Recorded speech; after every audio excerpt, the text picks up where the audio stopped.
Hey everyone, this is Amit from IIT Patna. Eklavya batch lecture number 25 में आप सभी का हार्दिक स्वागत करता हूं। मैट्रिक्स का यह दूसरा वीडियो है जिसमें हम लोग मैट्रिक्स का गुणनफल से हम लोग इस वीडियो को स्टार्ट करेंगे। उसके पहले मैंने आपको एकलव्य बैच लेक्चर नंबर 24 में डाल रखा है। अब 24 का डिस्क्रिप्शन में लिंक दे दिया गया है, वहां से जाइए उसको कंप्लीट कर लीजिए।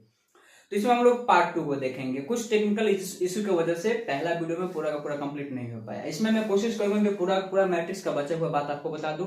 तो अगर आपने पार्ट 1 नहीं देखा है तो जाकर उसको देख लीजिए, उसका लिंक डिस्क्रिप्शन बॉक्स में आपको दे दिया गया है। पूरा का पूरा एकलव्य बैच का ही प्लेलिस्ट वहां पे दिया गया है। तो मैट्रिक्स एक स्कोरिंग चैप्टर है।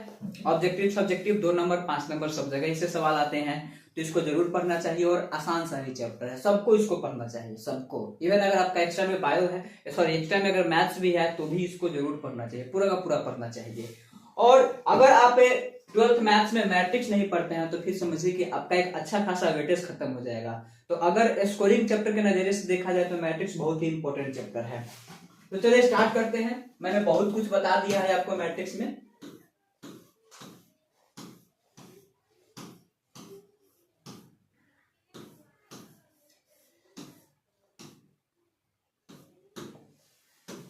एक मैट्रिक्स को दूसरे मैट्रिक्स से कैसे गुना करते हैं, यानी कि हमारा टॉपिक होगा अवयवों का गुणनफल। ठीक, मल्टीप्लीकेशन ऑफ मैट्रिसेस। मैट्रिक्स को कैसे मल्टीप्लाई किया जाएगा इसी के बारे में हम लोग पढ़ेंगे। ठीक, मल्टीप्लीकेशन ऑफ मैट्रिसेस। तो दो अवयव यानी कि दो मैट्रिक्स होगा ए और बी। ठीक, दो मैट्रिक्स है, ए है और बी है। इसका अगर गुणनफल निकालना है तो ए और बी जब दो मैट्रिक्स आपस में गुना होता है तब इसको ए बी कहा जाएगा। क्या कहा जाएगा? A B. और इसका भी कंडीशन होता है, जैसे कि मैंने आपको बताया था कि अगर दो मैट्रिक्स जोड़ना है, यहां पे अगर ए है और यहां पर अगर बी है, अगर दोनों मैट्रिक्स को आप जोड़े हैं, या हो सकता है कि आपने ए और बी को क्या किया होगा, घटाया होगा। जोड़ भी सकते हैं, घटा भी सकते हैं। जब दोनों मैट्रिक्स को हम जोड़ते हैं तो order of matrix A, order of A बराबर होना चाहिए ऑर्डर ऑफ बी के। तो ए और बी दोनों का ऑर्डर आपस में क्या होना चाहिए? बराबर होना चाहिए। तब जाकर के आप दोनों मैट्रिक्स को जोड़ सकते हो। एंड सेम कंडीशन घटाव में भी होता है। अगर दोनों का ऑर्डर सेम है तो आप दोनों को घटा भी सकते हो। तो दो मैट्रिक्स को आपस में हम तभी जोड़ सकते हैं जब दोनों का ऑर्डर सेम हो, या दोनों को हम घटाने के लिए भी ऑर्डर को हम सेम देखेंगे। अगर ऑर्डर एक जैसा नहीं है तो उस मैट्रिक्स को हम जोड़ या घटा नहीं सकते हैं। तो उसी प्रकार से गुणनफल में भी कंडीशन होता है।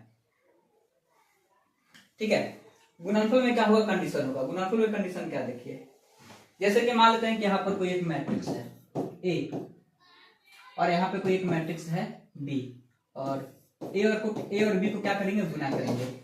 तो ऐसा तो बात नहीं है कि ए और बी है मतलब जिसको मन किया उसको हम दो मैट्रिक्स को आपस में लाए गुना कर दे, ऐसा बिल्कुल नहीं होता है, क्योंकि इसका भी कुछ टर्म्स एंड कंडीशन होता है। जब ए में बी से गुना करते हैं तो इसका वैल्यू होता है ए बी। ठीक, तो क्या लिखेंगे? ए तथा बी का गुणनफल तभी संभव है जब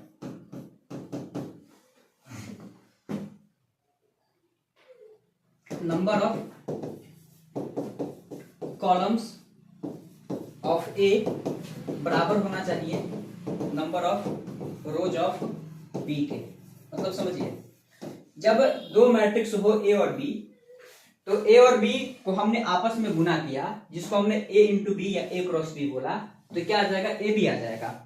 अब दो मैट्रिक्स ए और बी को हम तभी गुना कर सकते हैं जब ए का कॉलम और बी का रो आपस में बराबर हो, क्योंकि यही सबसे इंपॉर्टेंट है। और सबसे ज्यादा अगर क्लास 12 में अगर मैट्रिक्स में किसी को प्रॉब्लम होता है तो वो होता है मैट्रिक्स मल्टीप्लीकेशन। अब ये मैट्रिक्स मल्टीप्लीकेशन को आप कर लीजिए, अच्छा क्वेश्चन आपसे 5 नंबर वाला प्रूफ करने वाला बनने लगेगा। उसको मैंने यहाँ पे लाया भी है, मैं वहां पे आपको प्रूव करके दिखाऊंगा भी कि मैट्रिक्स के 5 नंबर के क्वेश्चन को हम कैसे बनाते हैं। तो क्या है कि number of columns of A बराबर होना चाहिए number of rows of B के।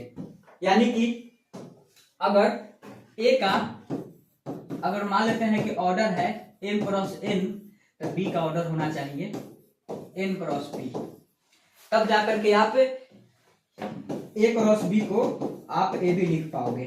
यानी कि तब जाकर के ए और बी में आप सही से गुना कर पाओगे।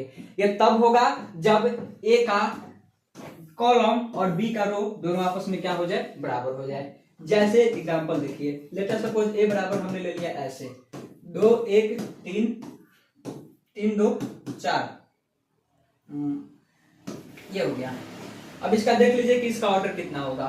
तो 1 2 इसके पास 2 रो है और 1 2 3 इसके पास कॉलम 3 है, तो इसका ऑर्डर हो जाएगा 2 क्रॉस 3।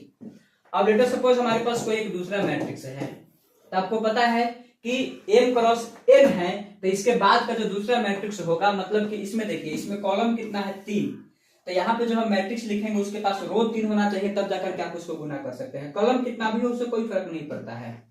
यहाँ पे 3 4 6 1 2 0 2 1 3 इस प्रकार से ले लेते हैं कोई दूसरा मैट्रिक्स, तो इसका ऑर्डर कितना हो जाएगा, तो 3 क्रॉस 3 हो जाएगा। अब ये दोनों मैट्रिक्स को आप आराम से गुना कर सकते हो, कोई दिक्कत नहीं है। करके दिखाते हैं, देखिए क्या है, ए बराबर, मतलब ए बी का मान निकालना है, चलो डायरेक्ट ऐसे लिखते हैं। तो ए का मान कितना है, 2 3 1 3 2 4, 2 3 1 3 2 4। अब गुना करना है किसके साथ, 3 4 6 1 2 0, 3 4 6 1 2 0, उसके बाद 2 1 3 है, यहाँ पे 2 1 3 हो गया। अब ये तभी पॉसिबल हुआ है जब इसका कॉलम और इसका रो आपस में बराबर हुआ हो, मतलब इसमें नंबर ऑफ रोज और इसमें नंबर ऑफ कॉलम्स और इसमें नंबर ऑफ रोज आपस में क्या हो जाए, बराबर हो जाए। तो सीधा सी बात है, देख लीजिए इसका ऑर्डर कितना होगा, तो 3 क्रॉस 2 होगा, और इसका कितना होगा, तो 2 क्रॉस 3 होगा। अच्छा एक मिनट 2 क्रॉस 3 रो इसके पास भी कॉलम n है, हाँ यहाँ पर 3 है, एक मिनट गड़बड़, अच्छा हाँ वही तो, यही तो गड़बड़ लिखा है, तो 2 क्रॉस 3 होगा ना। इसके पास रो कितना है, 1 2, यहाँ पर 2 लिखेंगे, और कॉलम कितना है 1 2 3, यहाँ पर 3 लिखेंगे। तो इसका ऑर्डर हो गया 2 क्रॉस 3 और इसका ऑर्डर है 3 क्रॉस 3 ना। तो इसके पास 3 रो है और 3 कॉलम, इसका ऑर्डर हो जाएगा 3 क्रॉस 3, इसका ऑर्डर हो जाएगा 2 क्रॉस 3। यानी कि इसके पास जितना कॉलम है उतना ही इसके पास रो है। देख लीजिए इसके पास कॉलम कितना है 3, इसके पास रो कितना है 3, तो जितना कॉलम है उतना ही इसके पास रो है। यानी कि ए और बी मैट्रिक्स को हम आपस में गुना कर सकते हैं। अब गुना कैसे किया जाएगा, ये देखिए। अब मैट्रिक्स को गुना करने के अलग अलग टेक्निक बताए जाते हैं, बट यहाँ पे मैं आपको एक टेक्निक बताऊंगा, उस टेक्निक को इस्तेमाल कीजिए, कहीं भी आपको प्रॉब्लम नहीं होगा। क्या कीजिए कि इसका एक रो लीजिए और इसके तीनों कॉलम से बारी बारी से गुना कीजिए। पहले क्या करना है कि उसका एक रो लेना है और इस रो को लेने के बाद इसके तीनों कॉलम से बारी बारी से आप गुना कीजिए। या यह भी हो सकता है कि इसका आप एक कॉलम ले लीजिए और इसके तीनों रो से बारी बारी से गुना कीजिए। तो रो टू कॉलम गुना करना है। गुना कैसे करना है, रो टू कॉलम यहाँ से गुना करना है। तो इसका क्या करना है कि एक रो लेना है, 2 लेना है और इसके बारी बारी कॉलम से गुना करते जाना है। तो इस 2 में इस 3 से गुना करेंगे तो कितना आ जाएगा 6। ठीक, मतलब कि इससे गुना करना है और इससे गुना करना है। समझ रहे होंगे, इससे और इससे गुना करना है। उसका पहला रो और बारी बारी सारा कॉलम से गुना करेंगे। तो 2 में 3 से गुना करेंगे कितना आ जाएगा 6, फिर 3 में 1 से गुना करेंगे तो 3 कम 3 आ जाएगा, और 1 में 2 से गुना करेंगे तो 2 कम 2 आ जाएगा। और फिर इसी रो से इस कॉलम में गुना करना है, तो फिर कितना हो जाएगा, 2 में 4 से गुना करेंगे 4 गुना 8 हो जाएगा, फिर 3 में 2 से गुना करेंगे 6 हो जाएगा, 1 में 1 से गुना करेंगे 1 हो जाएगा। और फिर उसी रो में इस कॉलम से गुना करेंगे, तो 2 में 6 से गुना कर देंगे 12 हो जाएगा, 3 में 0 से गुना कर देंगे 0 हो जाएगा, 1 में 3 से गुना कर देंगे 3 हो जाएगा, और ये प्रोसेस हम चलाते चलेंगे। फिर क्या करेंगे, जब इसका ये बात खत्म हो जाएगा तो इसका फिर रो लेंगे, इसका फिर रो लेने के बाद इसके बारी बारी कॉलम में, मतलब कि इसके सारे कॉलम से बारी बारी गुना कर देंगे। तो इसका एक रो का काम कंप्लीट हो गया। तब ये सेकंड रो के पास जाएंगे और इस रो में क्या करेंगे कि सभी कॉलम को आपस में गुना कर देंगे। तो इस 3 में 3 से कर दीजिए 9 हो जाएगा, फिर 2 में 1 से कर दीजिए 2 हो जाएगा, और 4 में 2 से कर दीजिए 8 हो जाएगा। उसके बाद इस 3 में 4 से कर दीजिए 12 हो जाएगा, 2 में 2 से कर दीजिए 4 हो जाएगा, और 4 में 1 से कर दीजिए 4 हो जाएगा।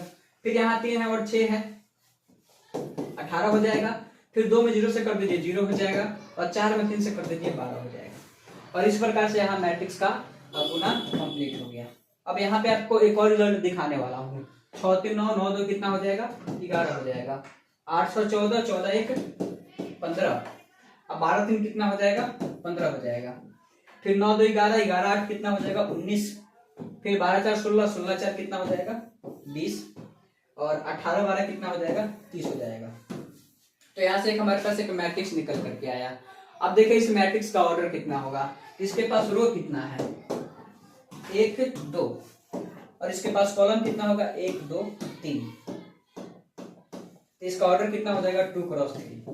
कहने का मतलब है कि अगर कोई मैट्रिक्स ए है जिसका ऑर्डर है m कॉमा n, अगर कोई दूसरा मैट्रिक्स है बी जिसका ऑर्डर है n और क्रॉस में क्या लिखे थे, p, n क्रॉस p लिखे थे। तो अगर दोनों को गुना करना है तो गुना करने के लिए इसका कॉलम और इसका रो आपस में बराबर होना चाहिए।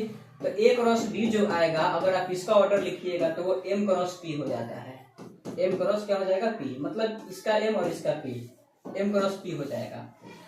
वही देखिए यहाँ पे इसका कॉलम का संख्या 3 है और इसका कॉलम का संख्या कितना है, 3, सॉरी रो का संख्या कितना है, 3 है। तो इसका कॉलम 3 इसका रो 3, तो कॉलम 3 रो 3, तो इसको हम आपस में गुना कर दिए। तो गुना करने के बाद जो हमारा यहाँ पे रिजल्टेंट आया है इसका ऑर्डर कितना होगा, तो इसका ऑर्डर हो जाएगा ये वाला 2 और ये वाला 3। तो इसका ऑर्डर हो जाएगा 2 क्रॉस 3। और देखिए यहाँ पे 2 क्रॉस 3 तो ऑलरेडी लिखा ही हुआ है। एक बेहतरीन रिजल्ट है जो कि आपको समझना चाहिए। तो इस प्रकार से हम दो मैट्रिक्स को आपस में गुना करते हैं। ठीक, तो बाकी यहाँ से एग्जाम्पल से भी बताया गया है कि कैसे गुना करते हैं। आप देख भी सकते हैं, वीडियो को पॉज करके आप देख लीजिएगा। क्या किया गया है कि इसका जो फर्स्ट रो है इसके फर्स्ट कॉलम के साथ गुना हुआ, फिर इसका जो फर्स्ट रो है इसके सेकंड कॉलम के साथ गुना हुआ, फिर इसका सेकंड रो जो है इसके फर्स्ट कॉलम के साथ गुना हुआ, फिर इसका जो सेकंड रो है इसके सेकंड कॉलम के साथ गुना हुआ। और वही बात तो मैंने वहां भी बताया है। Transpose of A matrix.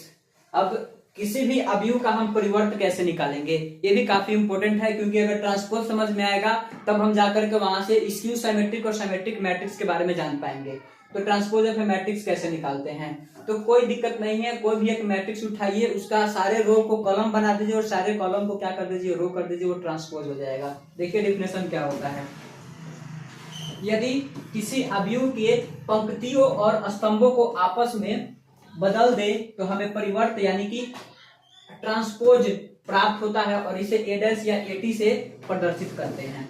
कोई भी एक मैट्रिक्स लीजिए, उसका कॉलम और उसका रो आपस में इंटरचेंज कर दीजिए, वो क्या बन जाएगा, ट्रांसपोज बन जाएगा। एग्जाम्पल तो दिया हुआ है, और यहाँ से और मैं एग्जाम्पल करके आपको दिखाता हूँ। जैसे कि यहाँ पे मानते हैं कि इन जनरल मैंने ले लिया A11, A12, A13, A21, A22, A23, A31, A32, A3।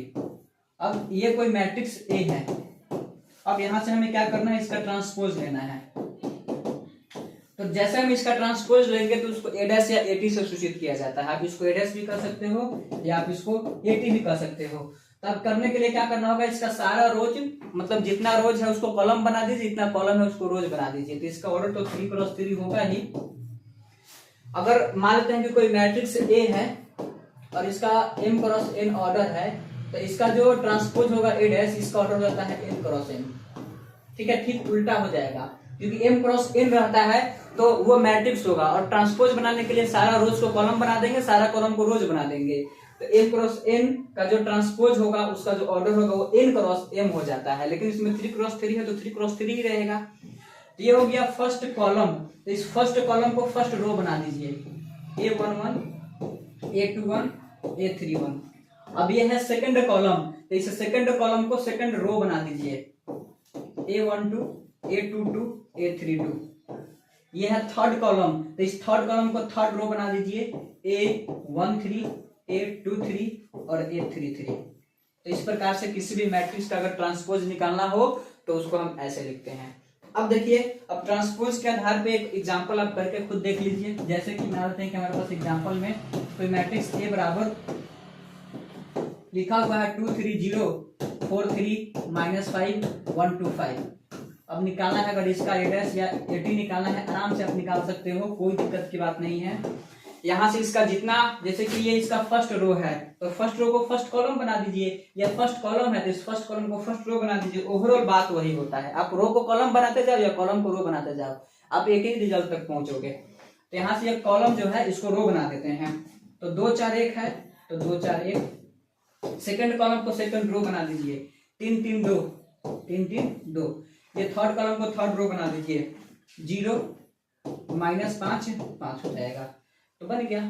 तो इस ट्रांसपोज के आधार पर मैट्रिक्स को 2 भागों में बांटा गया। क्या लिखेंगे? ट्रांसपोज के आधार पर मैट्रिक्स 2 प्रकार के होते हैं। ट्रांसपोज के आधार पर मैट्रिक्स 2 प्रकार के होते हैं, ठीक है। अब ट्रांसपोज के आधार पर मैट्रिक्स को 2 भागों में बांटा गया है। सबसे पहला होता है साइमेट्रिक मैट्रिक्स और दूसरा होता है स्क्यू साइमेट्रिक। स्क्यू साइमेट्रिक, ठीक। साइमेट्रिक करने का मतलब सममित, ये सममित है, और स्क्यू साइमेट्रिक करने का मतलब होता है असममित। सममित,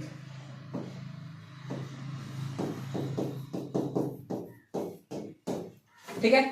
तो साइमेट्रिक मैट्रिक्स वो होता है जिसमें मैट्रिक्स और उसका ट्रांसपोज आपस में बराबर हो जाए, ठीक है। मैट्रिक्स और उसका ट्रांसपोज आपस में बराबर हो जाएगा तब उसको क्या कहते हैं? साइमेट्रिक या सममित। अगर मैट्रिक्स का